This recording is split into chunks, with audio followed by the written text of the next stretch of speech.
Good to go, Winnie. All right. Good morning, everyone, and happy Wednesday. Welcome to the Office of Higher Education, April's public engagement call. My name is Winnie Sullivan, and I am the Deputy Commissioner at OHE. And on behalf of Commissioner Olson and the entire senior leadership team, I'd like to thank you all for joining us today. I also want to take this time to thank and acknowledge our public engagement team who continues to work diligently to ensure that these calls happen. Even though there's a whole lot of other things going on, they have other jobs to do. They make sure that these calls stay on the calendar, make sure we have a set agenda, great topics. So again, to the whole public engagement team, thank you for all that you do. OHE is committed to continuing these events throughout the year because we understand how critical it is to stay connected with the community and to hold space for dialogue in which we're all experiencing and impacted by in some way. So it is our mission to engage with diverse communities to identify barriers in post-secondary education. We will work in collaboration with communities to provide equitable access to information and advice that leads to the pursuit of post-secondary education and training for all Minnesotans. So today's topic is exploring educational attainment in Minnesota. And this is a part 2 of, I believe, a 4 series. And so I applaud the Public Engagement Committee once again for bringing this topic to the forefront. Educational attainment, right? With everything else that's happening around the world, sometimes we get caught up and lose sight on some of the challenges and barriers we're facing right here in our own backyard, right? Yes, Minnesota has some real serious disparities, right? And we're going to talk more about that. We've convened an expert panel of higher education and K-12 education leaders, community organization representatives, and stakeholders who would discuss and address Minnesota's post-secondary attainment. I want to extend my appreciation to all of the panelists for joining us today to serve on this panel and to share your personal experience, your expertise in this topic. Again, the conversation will be around the Minnesota Attainment Goal, the well-known disparities that exist, and possible solutions to addressing disparities. The moderator for our call today is our very own Nikki Oliver. Nikki is the Government Relations Manager and oversees the Competitive Grants Department at the Office of Higher Education. She's also a colleague, a great colleague, and we're so lucky to have her a part of the team. And Nikki, with that, I'll just turn it over to you. Thank you, Deputy Commissioner Sullivan. So before we start the call, if you are not muted, please mute yourself. These public engagement calls are recorded. We thank our panelists once again for joining us. I know there's been a lot going on, especially in Minnesota. One of the things with the George Floyd verdict coming out and Governor Walz's press conference, he also mentioned that police violence is just one part of a bigger issue that Black Minnesotans and Black communities face. And he specifically also called out educational attainment as being another issue. So we will be addressing that here today. We like these calls to be more of a roundtable discussion, so feel free to just jump in if you have something to say, if you want to respond to another panelist, please feel free to do that. I do have a few set questions, but I will also play off of some of your comments, or if you all have questions, we also have a chat feature for those tuning in to also ask questions, and we'll be filtering those and as we go along, I might ask some of those chat questions. If not, we'll hopefully have some time at the end to address those. If we don't, we'll do a lot of follow-up. Before we get started, I will like you all to go ahead and introduce yourselves so people can, one, hear your voice, see who you are. And when you initially answer your first question or make your first statement, please just make sure to say your name again for anyone that did call in. So I'll start off and allow Alex to introduce himself, and then Jeremiah, and then Pam Booker, and then Dr. Walters, I believe, is on the phone to go ahead and introduce you all's self and who you are, where you come from, what organization you represent. So Alex, go ahead. Hi, good morning, everyone. My name is Alex Ermita. I am a senior research analyst with the Minnesota Office of Higher Education, and one of the projects that I work on is educational attainment, along other work. So I am here to present the latest numbers, the latest updates on educational attainment for the state. Thank you. Jeremiah. I apologize, I was double muted. Hello, everyone. It is good to be with you all today. My name is Jeremiah Ellis. I'm the Director of Partnerships at Generation Next. Our work is to knit the Cradle to Career pipeline here in the metropolitan area. Minneapolis-St. Paul is our specific focus area. Part of my work in portfolio works in the post-secondary area, where we are supportive of the attainment goal and doing all that we can to bring partners together to explore the policies, practices, and funding that can help us get better outcomes as far as attainment for students in the Minneapolis-St. Paul area. Ms. Booker. Good morning. My name is Pam Booker. I work at the Minnesota Department of Education. I work in a program called the Achievement and Integration Program, and I serve as an Achievement and Integration Specialist there. It's a pre-K through 12 program throughout the state. Good morning. My name is Dr. Nancy Walters. I'm a retired Office of Higher Education employee, retired from managing the competitive grants programs, now retired in Virginia, and I depend on satellite for delivery of my internet. And it's not working too well this morning because the WebEx is still cycling, so I'm on the phone. I retired from the Office of Higher Education in 2017, but I've continued to do some work in education. I have continued by working with graduate students as they work to complete their capstones for their EDD. And I've also been reviewing TRIO program applications for the U.S. Department of Education. So I'm glad to be here.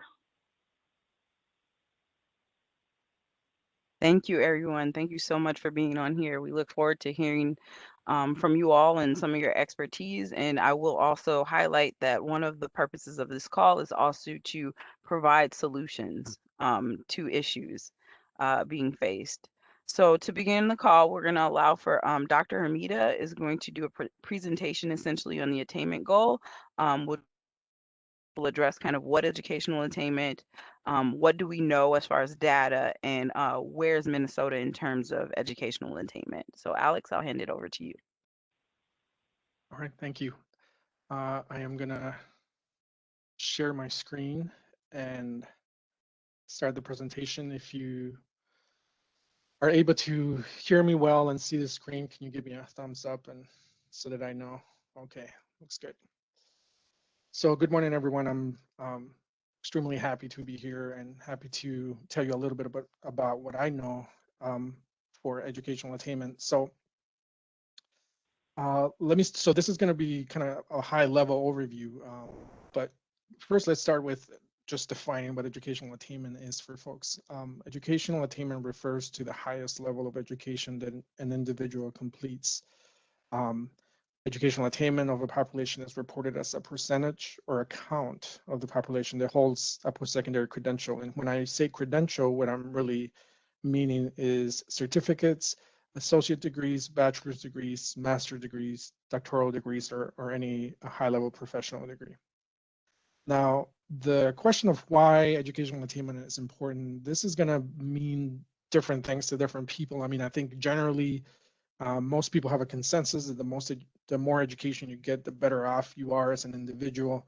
There's of course societal benefits. Societies that have more educated folks tend to do better. There's typically higher earnings. There's typically better health associated with higher education. So there's all sorts of things that come out of an education beyond just being educated, obviously. And then one thing that is not in this slide, but we looked at some deed data not that long ago, and for jobs, basically the 10-year job outlook for the state. And one of the things we saw is that I don't remember the figure exactly, but it was over 60% of jobs with significant openings were jobs that needed some kind of higher credential beyond high school. So I think it's important to think about educational attainment is what's going to happen 5 years from now, 10 years from now. And the picture that we're seeing is that high school diplomas are no longer enough. So in regards to the specifics of the educational attainment goal, in 2015, the Minnesota legislature enacted the post-secondary educational attainment goal of 70% of adults 25 to 44 having a post-secondary certificate or degree. The law also sets 30 and 50% educational attainment benchmarks for all races and ethnicities.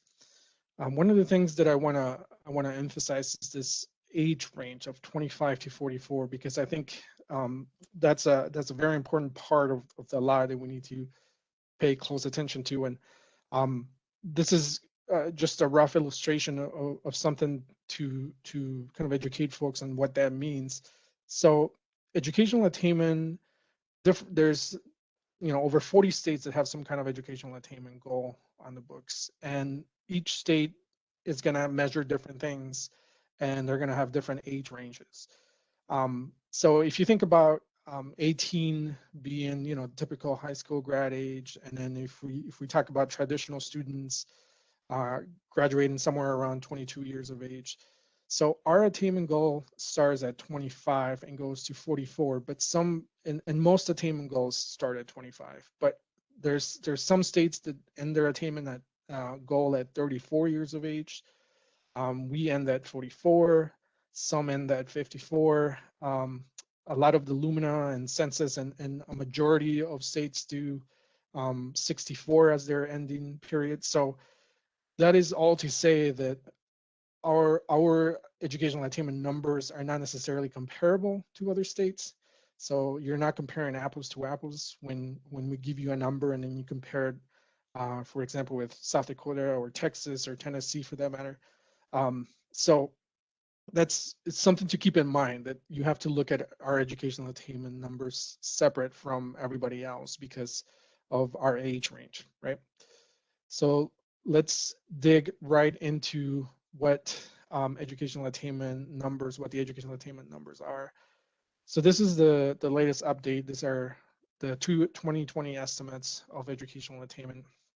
So as you can see here, we have it broken down by basic race groups, and you can see the difference in educational attainment all the way from American Indians in the state who have an educational attainment of overall of 27.5% to white Minnesotans who have an educational attainment of 68.8%. Now here you see this this is the average for everyone. So currently we sit at 63% as the average across the board. And so this shows you how far we've come since the first year that we did the estimates, which is 2015, where we were at 57.5%. So we are making steady progress. Every year or so we increase educational attainment by 1% or a little more. What we need to be concerned about is that we have American Indian, Latinx, and Black individuals who have educational attainment numbers that are much lower than white Minnesotans, Asian Minnesotans, and multiracial Minnesotans.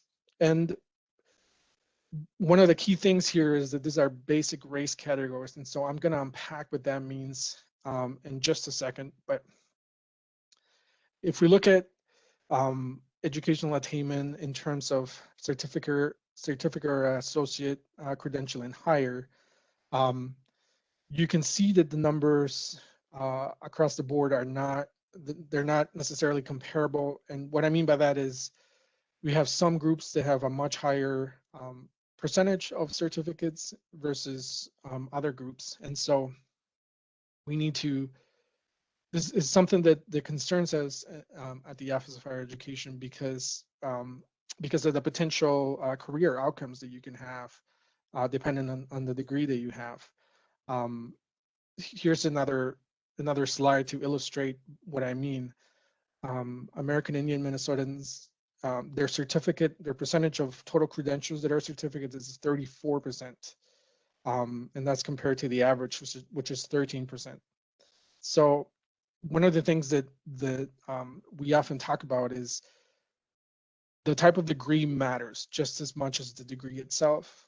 So yes, it's important that everyone or everyone that wants to gets some kind of post-secondary degree, but it's not necessarily okay to push certain populations to get certificate degrees versus others. So this is something that we're thinking about, that we're trying to figure out what the best route to address this kind of issue, because this is not a problem unique to American Indians. As you can see, Latinx and Black individuals also have a high number of credentials that are coming from certificates. And so this is something that we're constantly thinking about. So if I go back one slide and go back to this idea of basic race groups, and let me unpack that a little bit for folks. So because of how because of these are basically estimates, right? That we're making projections based on a ton of information that we have, using the census numbers and using our own internal metrics for awards conferred and et cetera. We have, and working with the state demographer's office, we are able to disaggregate some racial groups, meaning we can pull for example, the Asian category and break it down to ethnic groups. We can pull apart the quote unquote Black category and see what the racial groups are within that. Same thing for Hispanic or Latinx. And so what I'm showing you now are those breakdowns. We're pulling apart that basic category for Black educational attainment, and we're looking at individual groups that we're able to get information from. Now, the key for these, when we look at this, one of the keys is that we're looking at associate degree or higher. So just because of the complexity of the analysis that we have to do, certificates are not included in this. We're only looking at associate degrees or higher. But here you can see that within group differences are just as stark as we could see with the basic race groups. For example, we have the Black category, which has an overall associate degree or higher attainment rate of 30.1%. But then you have Somali Minnesotans who have about an 18% attainment rate, Ethiopians with almost a 29%, and then folks from Liberia have a 40% attainment rate. So there's a wide range of educational attainment even within groups. Let's look at a different one. Here we're looking at Latinx or Hispanic individuals in Minnesota, and we can see again there's quite a range. The average is 24%. We have Puerto Ricans who have a 40% attainment rate, and then we have folks from El Salvador who have an attainment rate of 10%. Now, when we look at the Asian category, the differences are even more stark, and so we're able to break down the Asian category apart quite a bit, and you can see that there's a huge difference here. And so this is one of those categories where when you look the average of associate degree or higher being at 60%, you think, at first glance, you think, Asian Minnesotans are doing fairly well. But when you pull that apart and you look at the specific categories, specific ethnicities for Asian Minnesotans, we can see that that's not necessarily true across the board. We have on one extreme folks that are from India who have an attainment rate of 91% for associate degrees. And then we have, the other extreme, which is Burmese Minnesotans who have associate degree attainment of 5.4%. Laotians, 31%, Hmong, 38%. So there's a huge range. And so one of the things that we want to advocate for is being able to, when we talk about educational attainment, we need to make sure that we are very clear of how we're talking about those groups. If we're talking about basic race groups, we can't make too many inferences just based on the numbers themselves. I think it's really important to be able to pull those apart, those basic race groups apart, and look at individual groups. Generally, so when we look at how many degrees are needed to reach the 70% goal, so we need about 100, we'll say 101,000 new folks to get degrees to be able to reach our 70% goal by 2025. But when we start looking at where those degrees need to come from, we can see that about 86% need to come from people of color and indigenous folks in the state. So what does that mean? That basically means that we need to really emphasize post-secondary education among people of color and indigenous communities. White Minnesotans are doing fairly good. I mean, they have a history of education and not so much for a lot of communities of color. So we need to emphasize that American Indian Minnesotans, multiracial Minnesotans, Latinx or Hispanic Minnesotans, Asians, and Black Minnesotans are going to post-secondary or are getting post-secondary degrees. So I'm going to wrap this up to say that there's certificate and associate degree and higher attainment discrepancies between race groups need to be addressed. I think this is a really important topic. Again, 86% of the over 100,000 new degrees that are needed to reach our goal need to come from people of color and indigenous folks.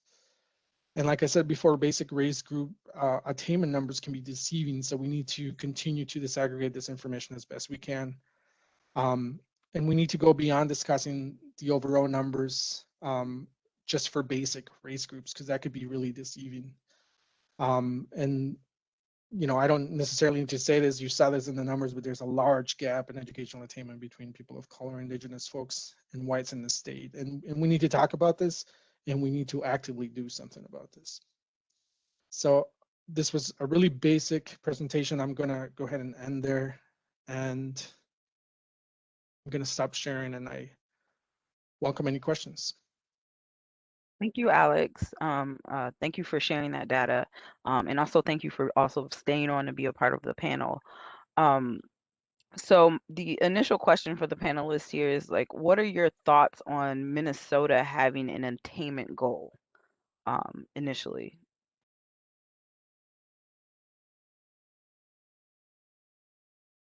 And feel free to just jump in. I'm not gonna like call on you. So if you have something to say, just say it.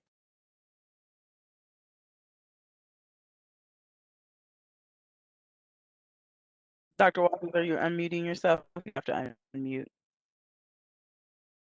Okay, I'll unmute it. This is Dr. Walters, and I'll start. Yes, I think it's important to have an attainment goal because you need to know where you're headed. And it's important to have the baselines and the benchmarks that Alex mentioned. But I think I just want to speak to something that, will come up later in a question. We're talking about post-secondary education, but it's always, and Nikki, you know this, it's always been my point that we have to talk about preparation, because without preparation for post-secondary education, you're going to continue to see those gaps and those differences, within racial ethnic groups, and also, between and among different racial ethnic groups.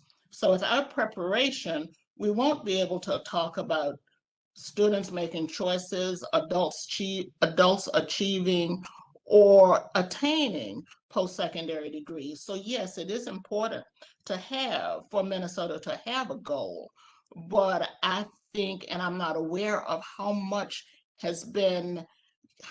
thought and preparation has been given to how do you reach those goals? What resources do you need?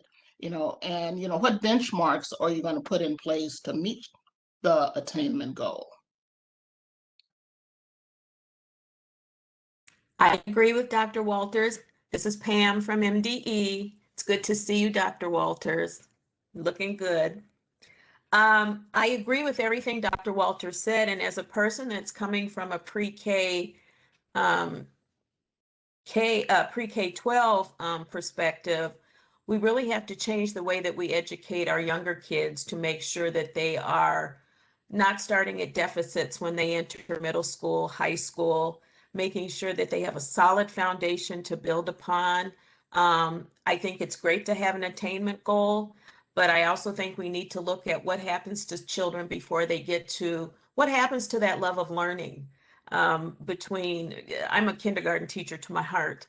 And I just remember the spit, polish, and shine of those students coming in, anticipating a year of learning and growth, and then see them in the next couple of years sitting in the office and not really knowing why they're sitting in the office. And then they're losing learning time because they are sitting in the office. So I think it's great to have an attainment goal, but I think maybe we should take a step back and look at how we're engaging our students, how we're building relationship with students, how we're not looking at them with deficit views or with deficit lens, and how we build them up so that by the time they get to the point where they have to start thinking about post-secondary and what their plans are, that we've prepared them to be ready. And so I agree with the attainment goal, but I think we have a lot of work to do before then. This is Jeremiah with Generation Next, Jeremiah Ellis with Generation Next. And what I think is important about an attainment goal is that it puts us all on like the same team. We are in a position to say, okay, it's not K-12 against higher ed. It's not community against academia. We're on this team and we need to figure out what our play is. Who's the forward, who's the defender, who's the goalkeeper. When we have that goal in front of us and can agree that this is what we need to do, and especially the data that Dr. Hermida was able to share, when we have that all in one place, we're able to see this is where we need to play the game. This is how our strategy needs to change because we have this goal. We're on the same team and we want to move in a direction that builds our local economy and supports our families and our communities. Yeah, and it just reminds me of that adage, which was very true when I was an undergrad. You sit in the freshman seminar and they say, look to your left, look to your right. So-and-so X percentage of these folks will not be here when you get to graduation. And it's like, well, we need to be a part of supporting, look to your left, look to your right. How are you going to support the person on your left and your right so that the three of you get to graduation together? And so that attainment goal helps us think more like, all right, we're in this together rather than, oh, I've got to get mine so that you can't get mine before me. Thank you. Oh, Thanks for that. I think, Alex, you have something to say. There's a question regarding the data you shared as well, so I'll let you go ahead. yeah, thank you, Nikki. This is Alex Ernie again. So I agree with the other panelists, and a couple of things that I want to say about that is yes, I definitely agree that for one thing, I don't necessarily think we're preparing Black and Brown individuals and Indigenous students at the same level that we're preparing white students in K-12.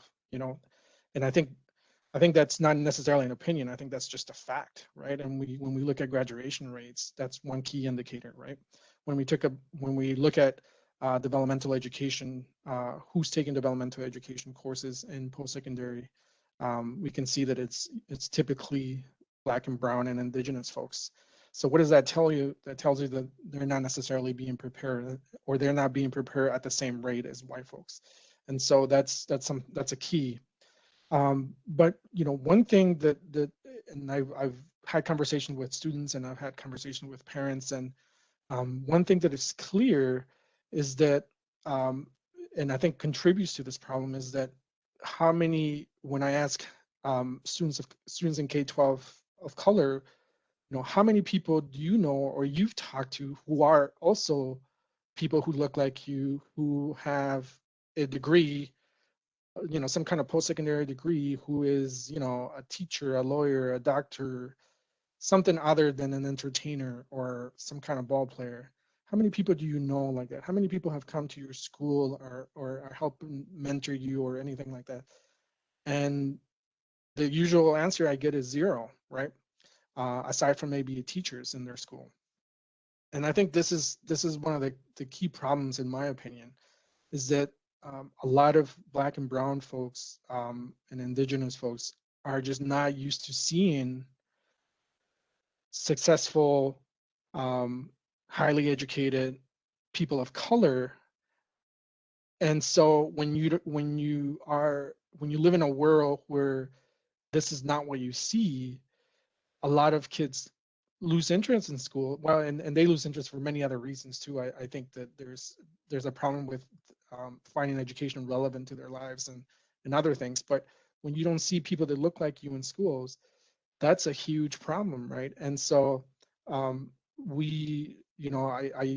want to ask the question, how many of us are mentoring students? How many of us are volunteering and engaging with those students to let them know that there is a path other than whatever, other than being a ball player, other than being an entertainer, where you can have a successful life and have the things that you want.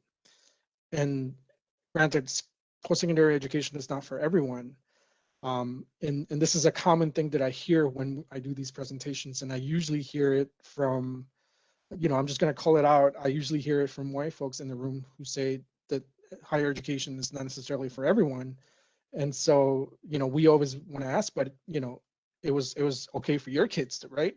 You wanted your kids to participate in higher education. So we need to move beyond those stereotypes that Black and brown folks don't want to do anything or don't want to be successful, and et cetera. And then I could talk about this forever, but I'm going to say just one more thing too, and that is that when students are enrolled in post-secondary institutions,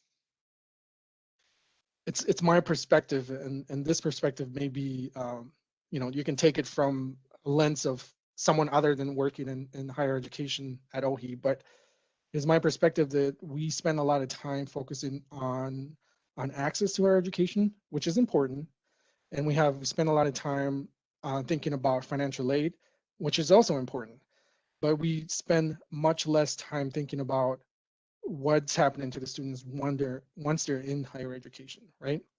How are we fostering students to belong in schools? What are we doing to increase their sense of belonging? What are we doing so that students have faculty and staff that look like them?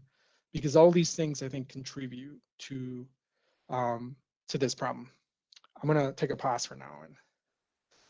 Thank you, Alex. And to piggyback on that, and also to push back a little bit on what Jeremiah said about it should be more of how are you going to help your fellow student?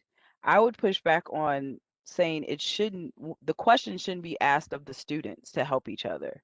The question should be how you as a system are going to help ensure these students are graduating. What are you going to do to make sure they graduate? Yes, we all should be working as a community and collective, which is great, but I feel like that's part of the issue, is that the onus, and like Alex said, how many of us are volunteering? Why is it always placed on the individuals that are essentially oppressed or underrepresented to do the work, and not the systems that are creating these gaps, creating these negative situations or these unwelcoming environments for these students to achieve and attain?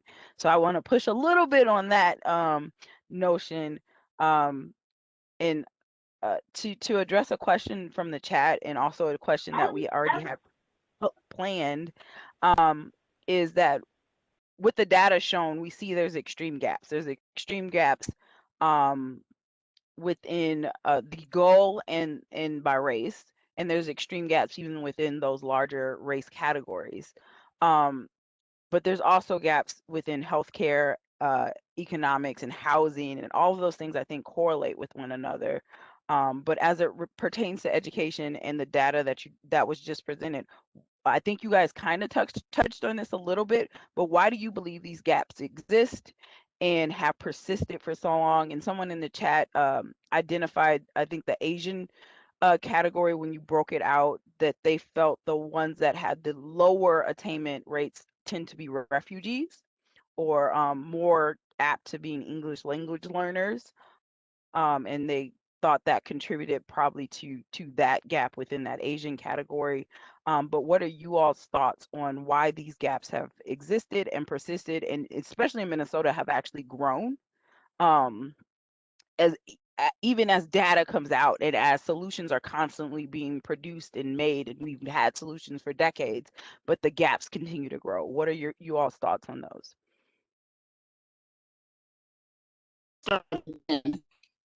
First of all, yes, we all are part of a community and we support each other, but we should not be, as Nikki indicated, always viewed as the solution to a systemic problem or to an institutional problem. It's the higher ed institution's role to educate the students. It's the K-12 system's responsibility to educate the students. And yes, we volunteer, and especially people of color who are middle class, who have achieved, and we do volunteer, but we're always the ones expected to solve the problem. The institution is responsible for, yes, making sure that students acclimate socially to an institution so that they feel comfortable and they see the higher ed institution as theirs and where they can achieve. And Tinto's research told us all that students must feel connected to a higher ed institution, just as we must feel connected when we go into work, whether it's K-12 or working for a post-secondary institution. So just the point that it's the institution's responsibility, not an individual person's, because we all, I'm sure everyone presenting and the people attending have a commitment to the community, but individual acts won't solve systemic problems. Because we've had, I know at the Office of Higher Education, there have been programs to encourage minority teachers at the state level, but how long and how well supported were those programs? How long were they allowed to exist? What support was provided? Because yes, until students see themselves as success, and students see teachers and their administrators in K-12 systems, and until they get the feedback affirming that they can be successful, students are going to be defeated. I had a conversation with a young lady at one of Minnesota's institutions, I'll say, who was interested in going to law school, a very high achieving young African-American student. Her counselor told her to read a book about considering alternative careers. So this high achieving student was basically deflated with her aspirations. So the systems need to change. It can't be just individual responsibility. And yes, the gaps are there. But yes, we have to think long-term and systemically about how we address those gaps.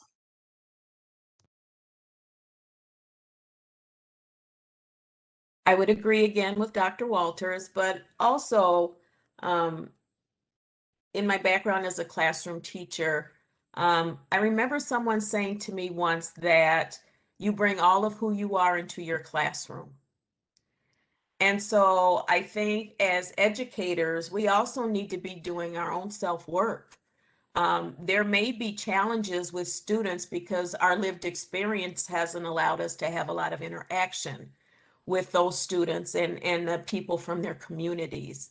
And so, again, it's just as basic as bringing those children into your classroom, having high expectations for all of them, building relationships with them and their families, going out into their communities. My best year of teaching was going and doing home visits before the school year started. It really set the tone for my year, and it was probably one of the best years of teaching I've ever had in a largely Hispanic Latinx community. I also gained about 20 pounds, but we won't talk about that.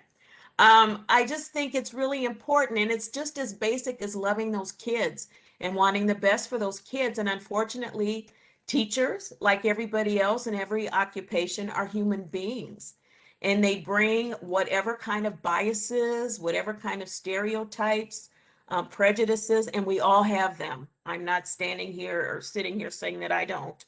But these are things we have to consistently work on and push through. And just know that the end game is that your students, no matter what they look like, no matter what they eat for lunch, no matter what community they live in, are being prepared to be successful citizens. But I do think we're still seeing the gaps. We're seeing the persistence of gaps. You know, politically, we've kind of changed and switched a little bit after the last 4 years, where people feel more comfortable in saying the things that maybe they're feeling or believing. And so I do think it actually starts with the people, yes, who are hired within the system, but also making sure that the people you're hiring reflect the community outside of the walls of the school building. And So So much. I think, sorry, Jeremiah, go ahead. Go ahead. I mean, it's going to say so much great insight has been shared already that I dare to just kind of pop in a couple of places. The importance, I think a phrase that comes to mind is the student-ready institution, rather than the institution that's, excuse me. So that the institution is ready for the students. We talk a lot about college-ready students. Are we talking about students? We need to talk more about making sure these institutions are ready for the students that they have in front of them. If their Pell money is going to be accepted, institutions need to figure out how to support those students in their post-secondary pursuits.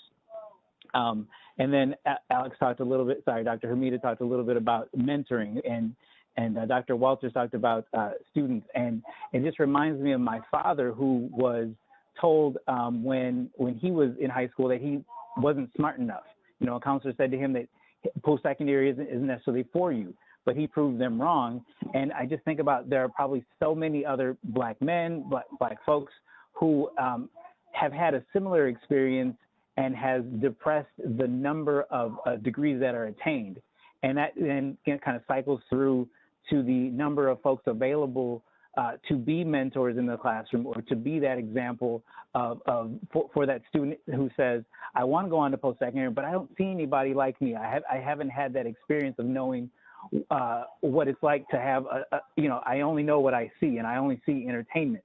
When you can see, an electrician, or you can see a computer programmer or a writer, like that gives that kind of motivation. But when counselors or some counselors or some folks have been put down and not given the opportunity and supported in their opportunity to pursue post-secondary, that leaves our whole community behind. If I could add a little bit to, I agree with you, Jeremiah, and everyone, all the panelists. And to get to your original question, Nikki, is that, I just want to call it out for what it is, and that's institutional racism, right? That is the primary reason why we don't have, why we currently have these huge gaps. I mean, when you think about the institutions of we can start with K-12, right? We have Black and brown kids are getting suspended at higher rates for the same things that white students are doing, right? When I was working in in K-12, I often came across kindergarten, first grade students being suspended, right? Being taken out of schools for offenses that, it's like they're kids, right? They're kids sometimes act up, whatever. So, but we have institutionalized this, this often we refer to as the school to prison pipeline, right? We penalize kids for, we've sometimes, I think, and this may be to overgeneralize, but we punish kids because they're not paying attention. We punish kids because they're doing this and doing that, and we don't stop to think about the humanity of lived experiences in students, right? I mean, some students don't have enough food at home, right? They're coming to school hungry. Some students don't have a place to sleep and they're coming to school tired. And so they fall asleep in the classroom and then they get suspended and then they're taken away from maybe the only safe space that they have in their lives. So we have all these institutions that have been built over time to not really educate students as they are, or for that matter, educate Black and Brown students, right? Um, we punish them as much as we can. They, they're made to take tests who have, some of them have been shown to be, biased against people who are not from the cultural norm, white perspective. So, they have that going on. And so, and then they go to schools, they go to higher education institutions, most of them which are primarily white institutions, right? And then even before that, kids are often discouraged from even going. I have to, just one quick story, because this was triggering for me when Dr. Walters was talking about this. When I was in high school, I went to my high school counselor as a junior about my options for higher education, and I was a 4.0 student, but this counselor who had never met me looked at me, and the first word out of their mouth was, well, I think you might do okay at a community college. And so, I had goals, I had dreams. I wanted to go to a 4-year school, but that's what I was told within the first minute of being in their office. So, if I had taken that advice, maybe I wouldn't be where I am. And that's not to badmouth community colleges. Community colleges are great places. But to shut a student down, right? What does that do for your psyche? So, there's institutions from the point where a child starts going to school, even before that, to be honest, all the way up to post-secondary institutions. They are spaces that were never designed for Black and Brown folks to be there, right? They were never designed for that.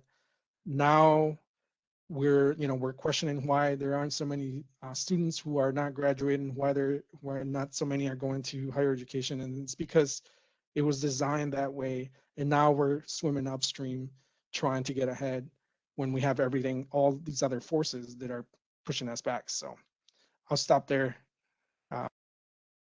Yeah, and I want to encourage all those on the call to also go back and listen to some of our previous public engagement calls. We had one on American Indians' experiences in higher education.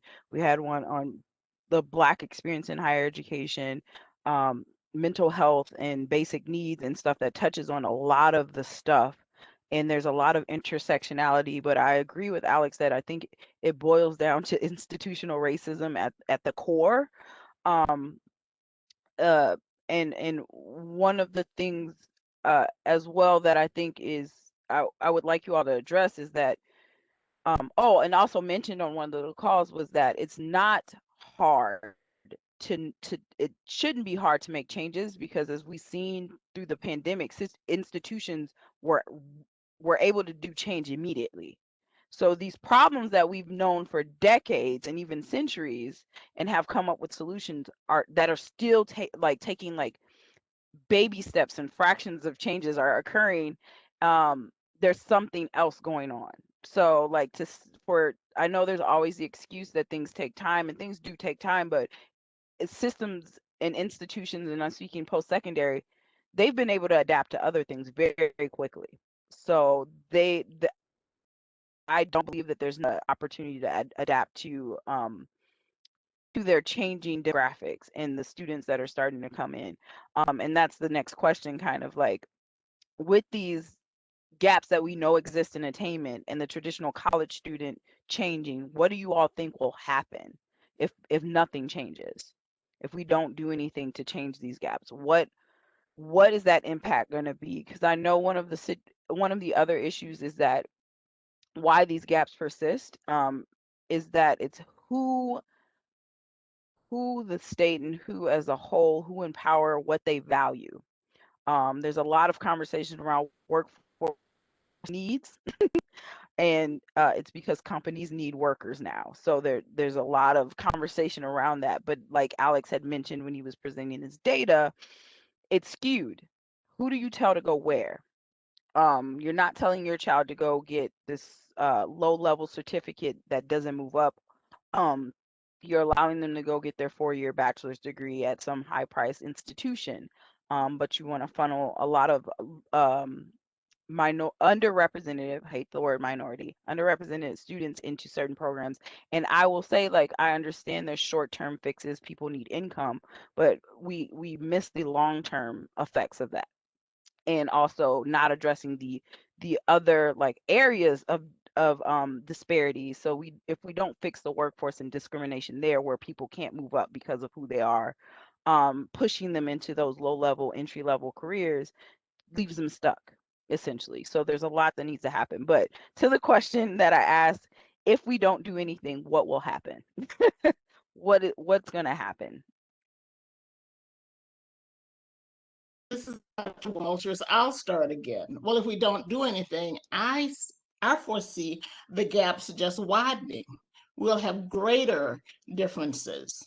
But in looking at the differences and in response to what you were saying, Nikki, we also have to consider in power and the control.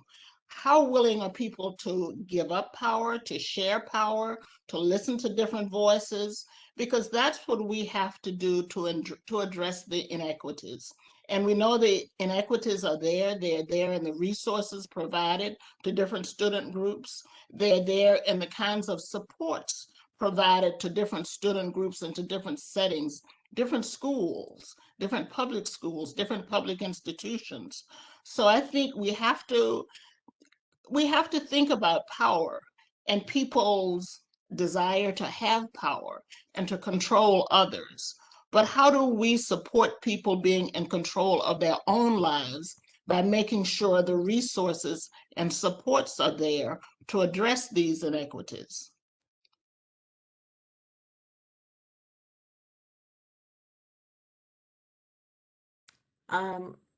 This is Pam from MDE.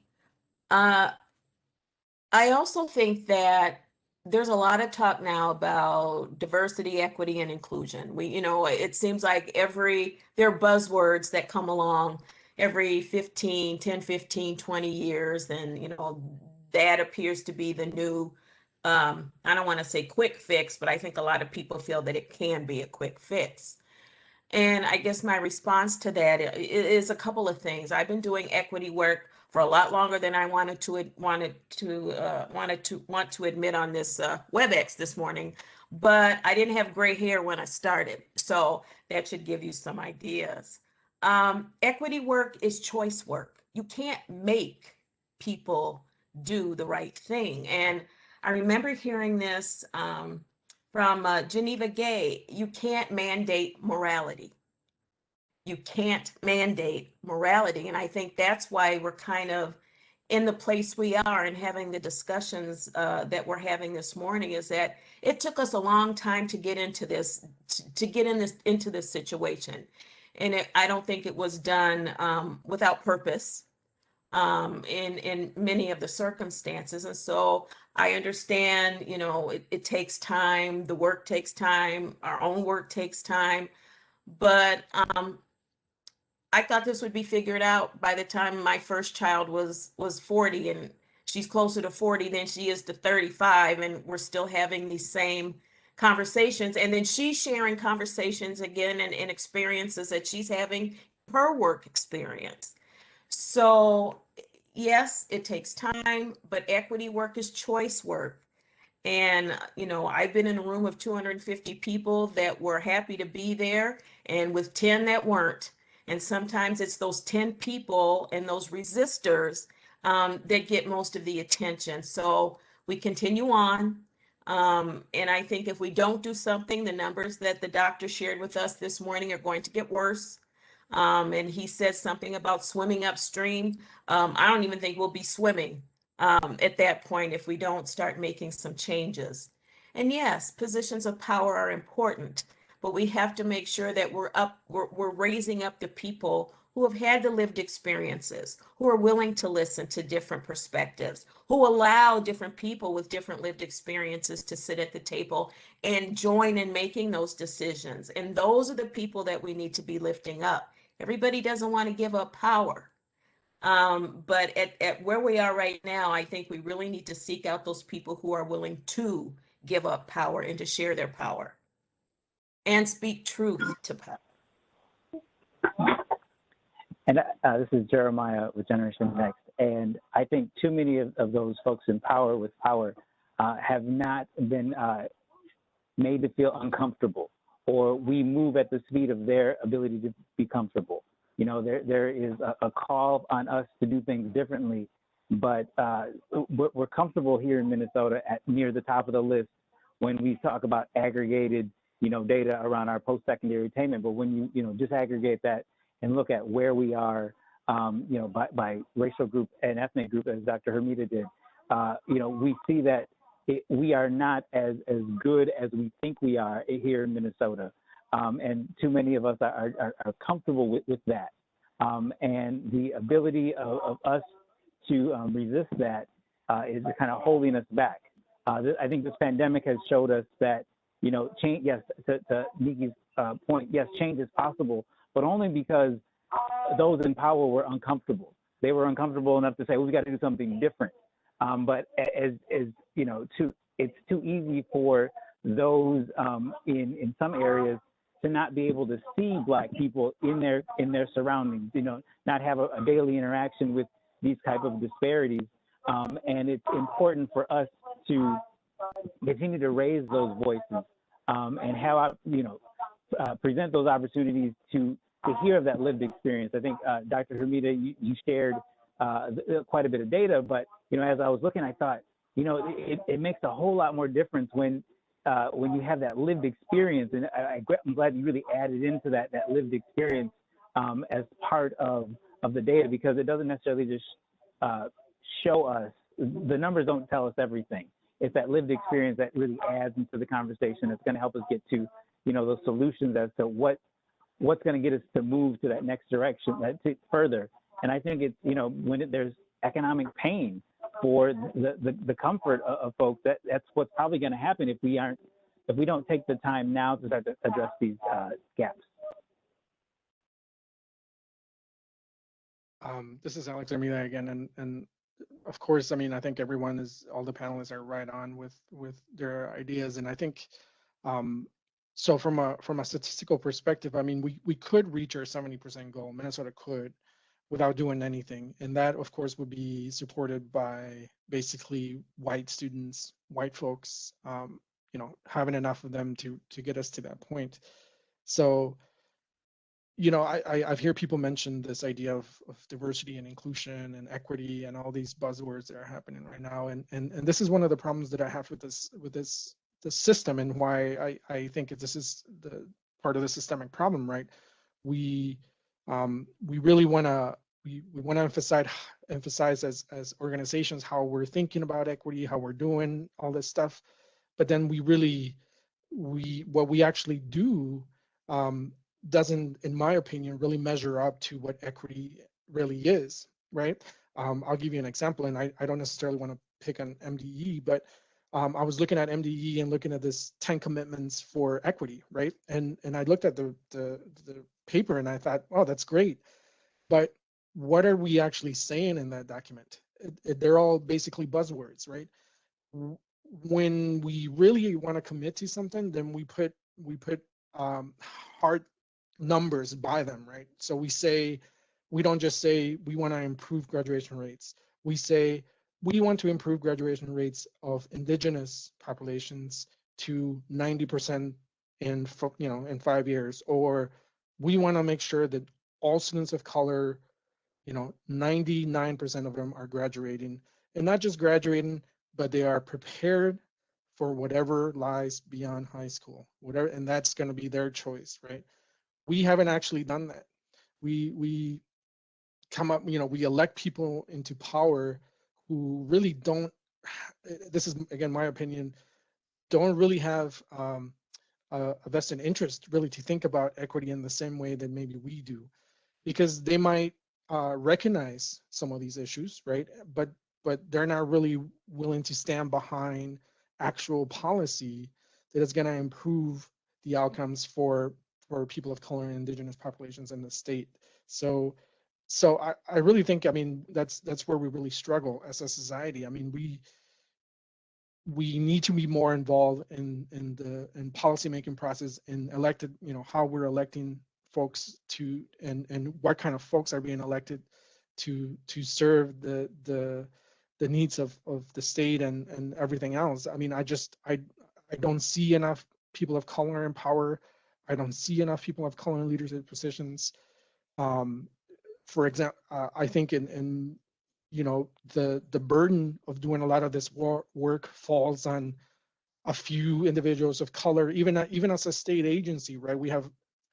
We can count in one hand the numbers of state employees, at least at OHI, who are people of color, and then we place this high burden on them to come up with policies and come up with things to make sure that we're addressing equity and inclusion. So I think we need to take a whole different approach to this business.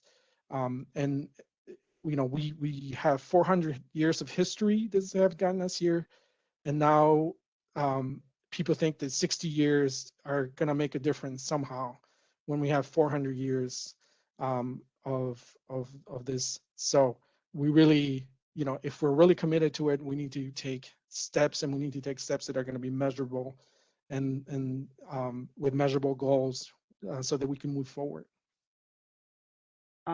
Thank you all. And there's several questions in the chat now that we're at the kind of 11 o'clock mark. One of them kind of ties into what Alex alluded to about work at the legislature and around policy. There's a lot of and one of the solutions you all stated is having teachers of color, teachers that represent the students they serve. One of the questions is, what is OHI doing in working on those types of policies to increase teachers of color? And Generation X was called out. Who are you working with? Ed Allies? Are you pushing some of these initiatives to increase teachers of color? And I will speak from the OHI perspective. I think there was also a second part of that question around teacher licensure. OHI's not really involved in the teacher licensure piece at this current state, but we have been working with the Coalition for Increasing Teachers of Color and American Indian Teachers on their bill and programs that our agency have been tasked with administering to help increase funding for that program currently. And there is increased funding in both the Senate and House bill for that. I can't speak to Generation Next and what they're doing as far as lobbying for increased teachers of color, but that's currently what OHI has been doing. So I'd let Jeremiah talk to what Gen X is doing. Kind of add to, I'll just add one piece to what you said, Nikki. Also, as a research department, we're also actually looking into looking at teacher pipelines and see how, you know, how long teachers are actually staying in their professions. Because one of the things we know is that, I mean, we you know, we're throwing money to teacher preparation programs and to recruit teachers of color, et cetera. But one of the questions that we still haven't answered is, what are we doing to, how are we supporting those teachers once they're at the schools? Because, you know, we know that that's not really, that, in my opinion, again, that's just a Band-Aid solution, right? Yes, it's great that we're getting, we're adding teachers of color to the mix, right? But if they don't have the support, right?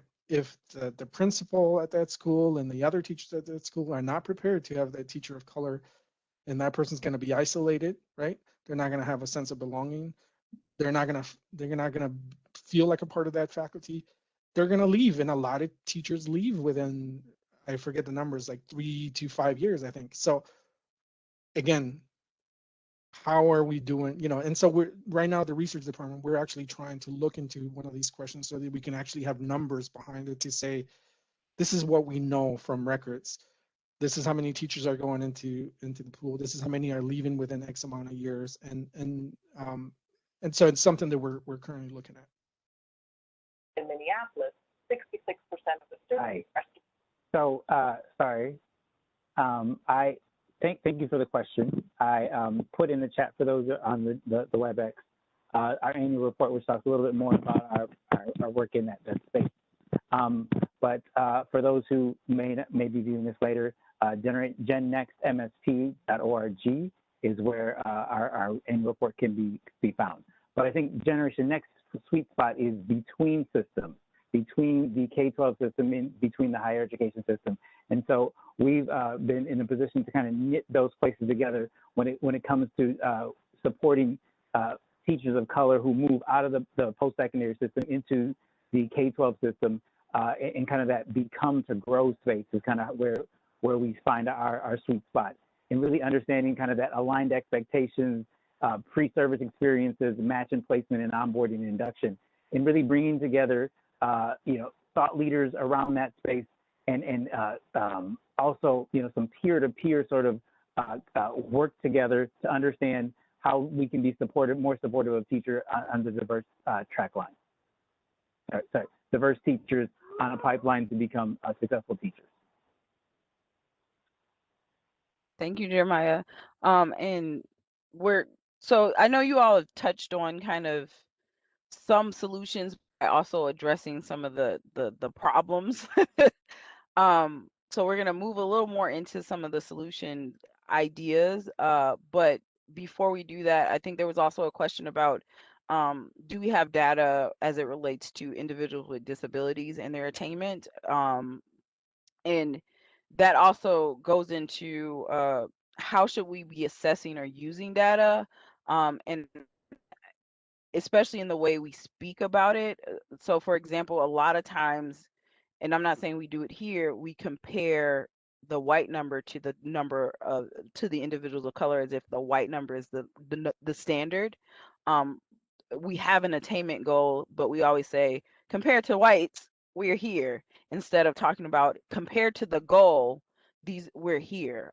So I'm just curious as to how you all think we should be assessing and using data that we have and get, and also do we have data on some of those intersectionalities like disability? So I can answer that question. The answer is we don't have data specifically on this side of these attainment numbers on students with disabilities, just because of the way, because there's limitations to basically the way we take the census data and we match it with our data to create these numbers. So that's one of the limitations. However, students with disabilities is something that we're looking at, not just in terms of attainment, but in terms of just like graduation rates, access to post-secondary institutions, work patterns, et cetera. And we just over the past year have worked with folks from K-12 looking at students who had hearing impairments. And so we were able to look at that particular subset of students and basically using SLED's data, look at their outcomes from 9th grade all the way to workforce. So we were able to look at how many students are graduating, how many are taking the ACT, ACT scores, et cetera, how many are going into post-secondary institutions, how many are working through this process. We have all kinds of stuff, and the report is actually being finalized, and it should be ready for publication pretty soon. I think that for a lot of folks, if you have specific questions about, for example, students with disabilities, I encourage you to go to our SLED's website, which I can put the link in the chat in a minute. But we also, that is one of the filters that you can use to look at things like, graduation rates, to look at enrollment into post-secondary and some other things. So that could be one of the places, but to the larger question, yes, we have some limitations. And then to your second point, 100% I agree with your assessment. I think it's common for us to use this deficit language when we're talking about students and comparing them to white. It is a bad habit, and I do it plainly from a research numbers perspective, just to be able to kind of illustrate where folks are. And I think it's something that we internally actually continue to try to address when we talk about educational attainment, because I think, and a lot of my colleagues in research also agree, that we need to look at the numbers of the individuals and what, like you said, and how those individuals are comparing to the larger goal. And it's something we're trying to get away from, but I think it's important to illustrate that there's a huge difference between the two. So I'll stop there.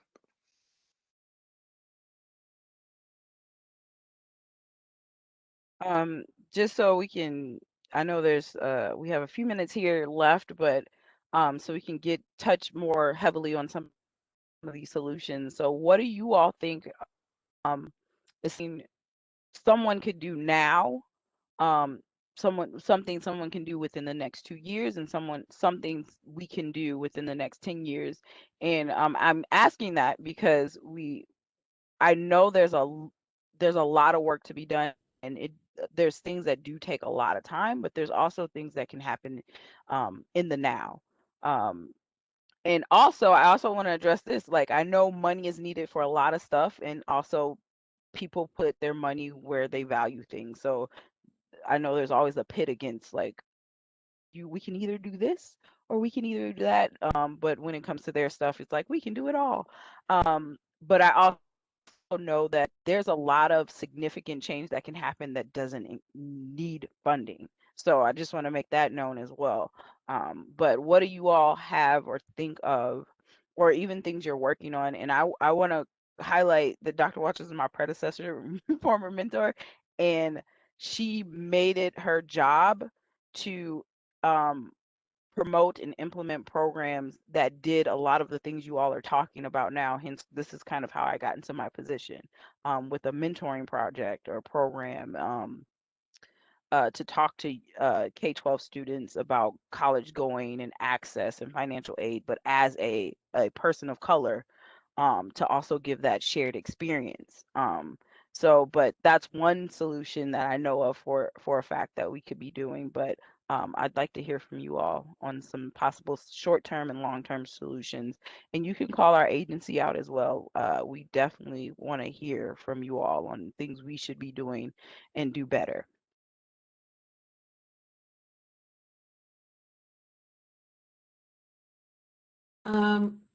I think starting right at the school level. I mean, if you have school-age children, and you want to become more involved in decision making, or if you see something, say something, especially if it's something that shouldn't be happening. You have every right to walk into your child's school building because you're a taxpayer. And so to be able to walk in, check in on your child, but also be aware of what's going on with other children.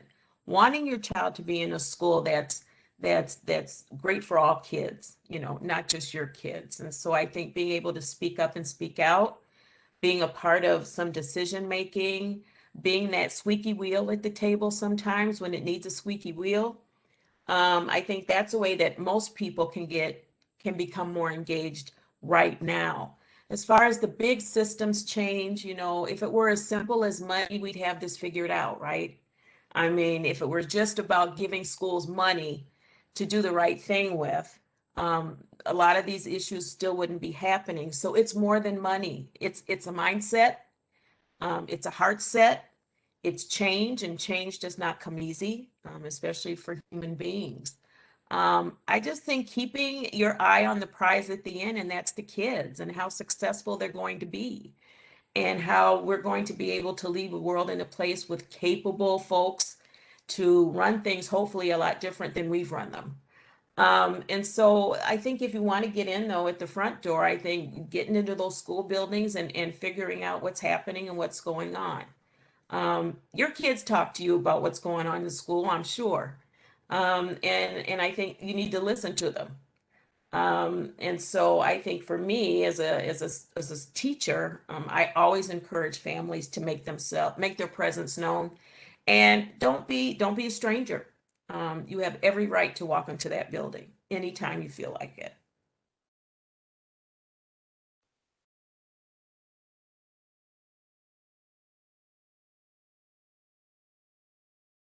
Dr. Walter, you're muted still. You're muted again.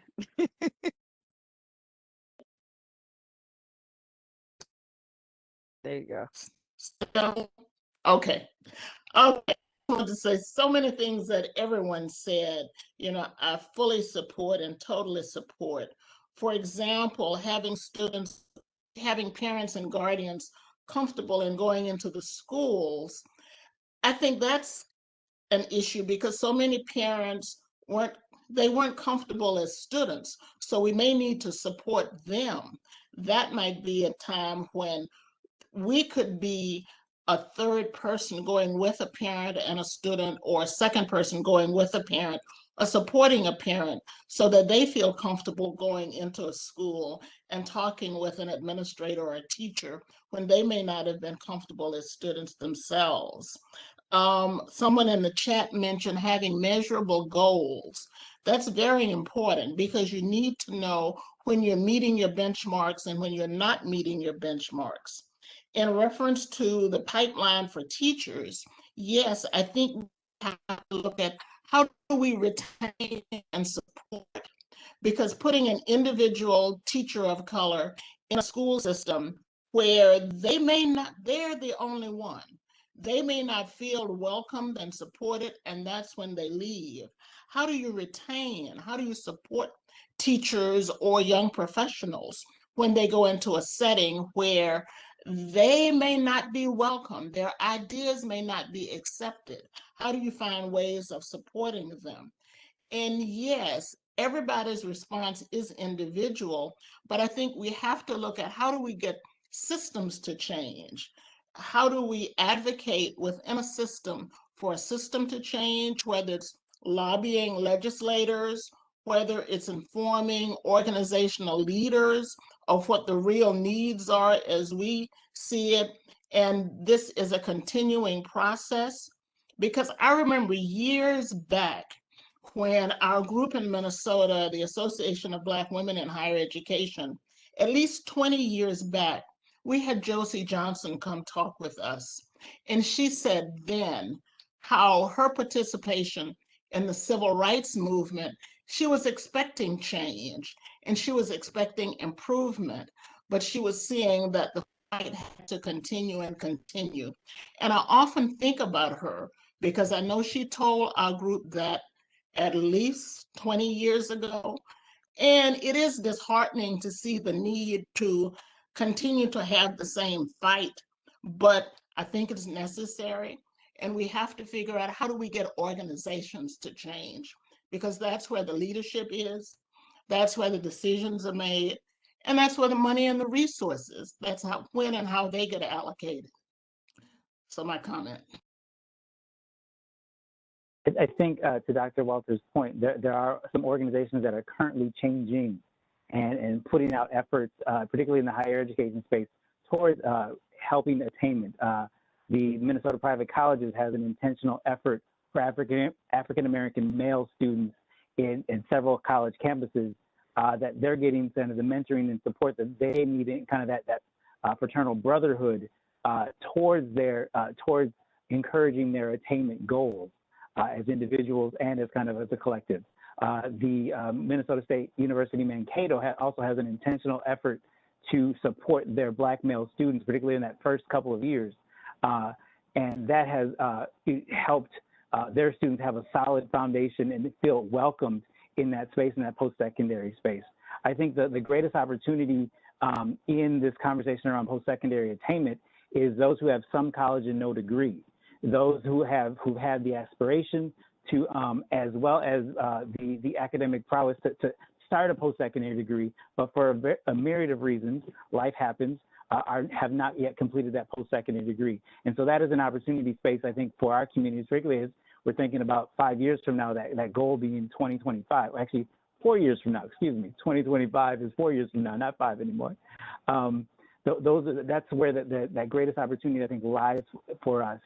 As a state here in Minnesota. And then we had a young student, a young man through the Eddie Phillips Scholarship Program interning with us this last summer. And he helped me understand that college today is not the same as it was when I went. And so it reminds me of these conversations I would have with principals when I was working in administration. I'm happy to do, they would say, I'm happy to do all these new things.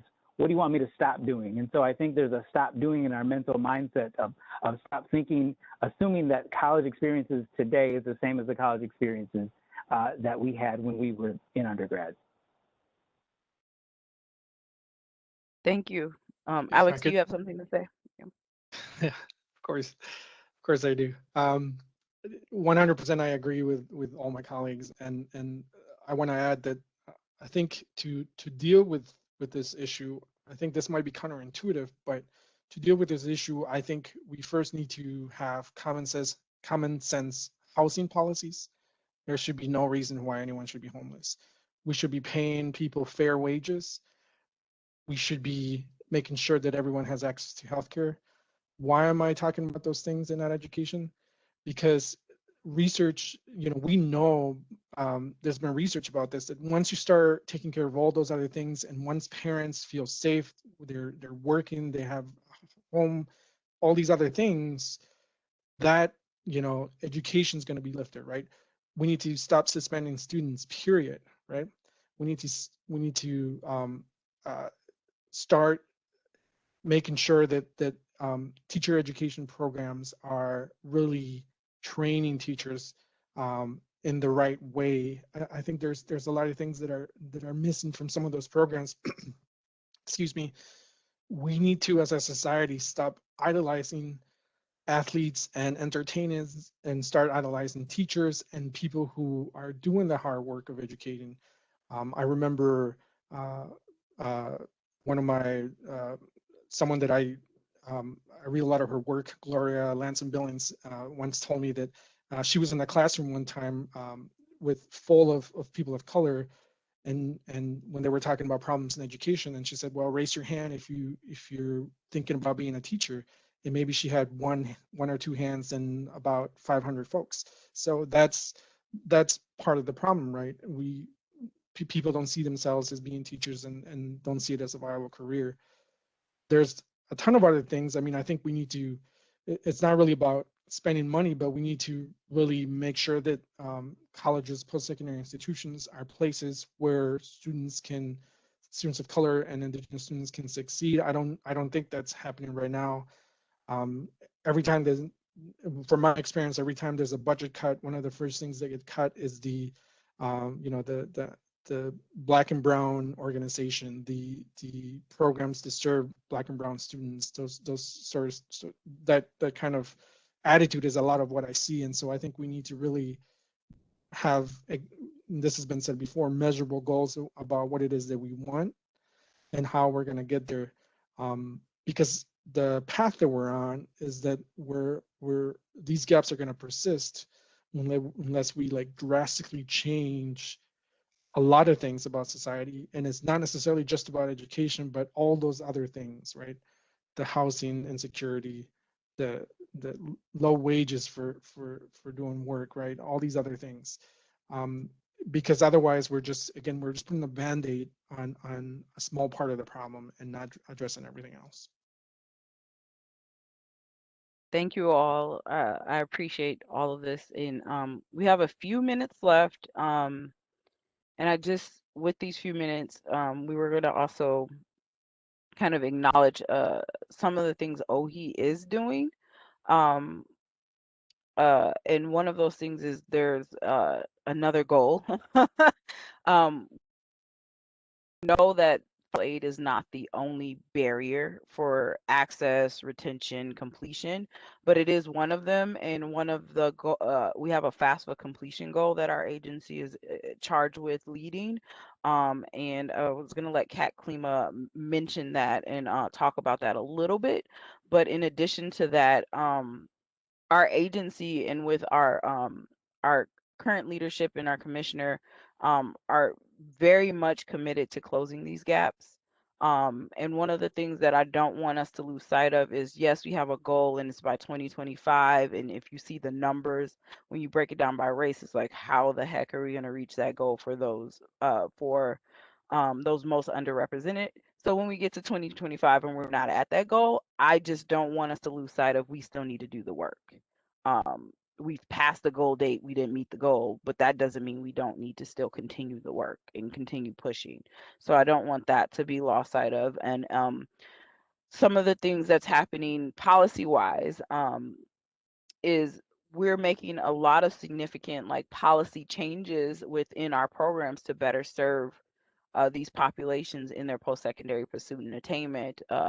We did a like evaluation of some of our programs, so like the child care grant, American Indian scholarship, some of our financial aid programs to better serve individuals, to adjust for like individuals who have experienced long-term disabilities so they don't miss out on continuing to get their state grant funding and stuff like that. So we are seeking to do things like that. I mean, these are baby steps. We're not, there's a lot to still be done. And we admit that. And this is also, I know this isn't one of the extremely public engagement calls where you all could just, the public can open up and just talk. But this is also a step forward in inclusivity, in the sense of allowing you all to have a voice in actions we're taking. So, and also acknowledging the issues, but also providing solutions and tangible solutions, and acknowledging that people are doing work and good work, and that needs to be highlighted. And that people of color, Black people, American Indians are not a monolith, but we need to create environments where they could pursue whatever path they want without barriers because of their race and ethnicity. And we also acknowledge intersectionality between gender and disabilities and all these different things. But at the core, most of the issues boil down to, unfortunately, race and ethnicity in America, at the core of everything. But I will pass it over to Kat because we only have a few minutes. And I do thank you all for being panelists on our call. Like I said, this call is recorded. I know people aren't always able to stay on for the whole hour and a half, but they're all recorded. I put the link in the chat to our public engagement page. You can always share and listen to previous calls and see any resources that were shared on any of those calls and this calls as well. And we'll do a follow-up email. So I'm going to hand it over to Kat to just briefly touch on the FAFSA completion goal. Excuse me. Hi, Nikki.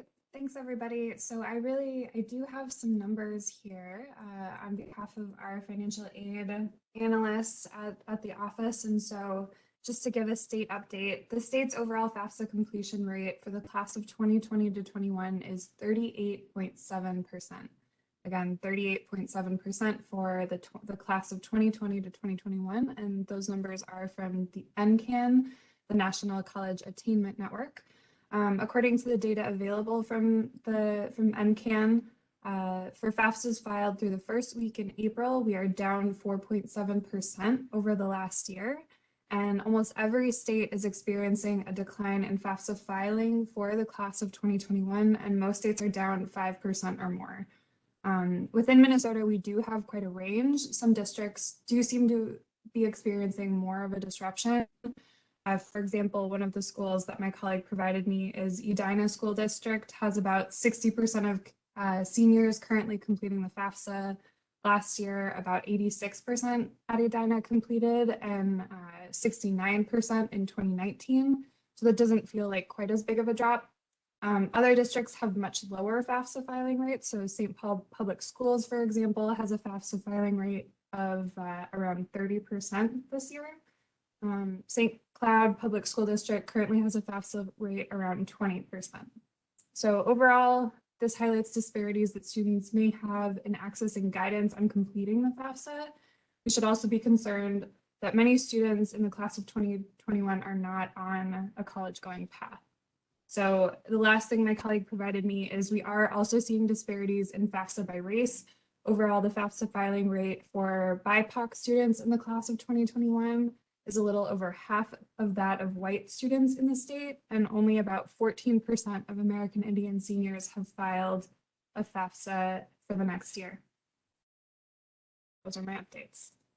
Thank you, Kat. I think it was just key to note that there's this misnomer that more well-to-do districts don't fill out the FAFSA because they feel like they can't afford college. Is not the truth. They're actually filling it out, which means they're getting access to those resources that we know like more needy students should be getting access to. So I think that was kind of key to kind of highlight a little bit too. And also it just goes to show that there's just an underrepresentation of certain students in pursuing post-secondary in general. So we'll keep you all updated on how this work is going. And I think Kat is a part of the working group for that FAFSA goal. But there's a lot of things they're working on as far as there's a speaking of gaps, there's a lot of information gaps that we see, and this is one of them. Not understanding how to complete that, or understanding that there is something you should be completing and how to do it. So they're working on that in our agency. So we're at time. So once again, I just want to thank you all. I want to thank you all for your time, especially with the last week, the last year, with everything going on. We really appreciate you taking your time out to be on the call, your knowledge, expertise, and your information. And like I said, for sharing your time, because your time is very valuable and we appreciate it very much. Thank you so much, thank you. And everyone. you all for attending. Bye, guys. Have a great day. Thank you.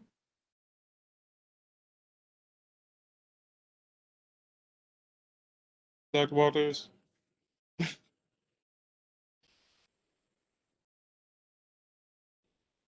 Are we still Hey, recording? great job. We're still recording. Kat, how you stop recording?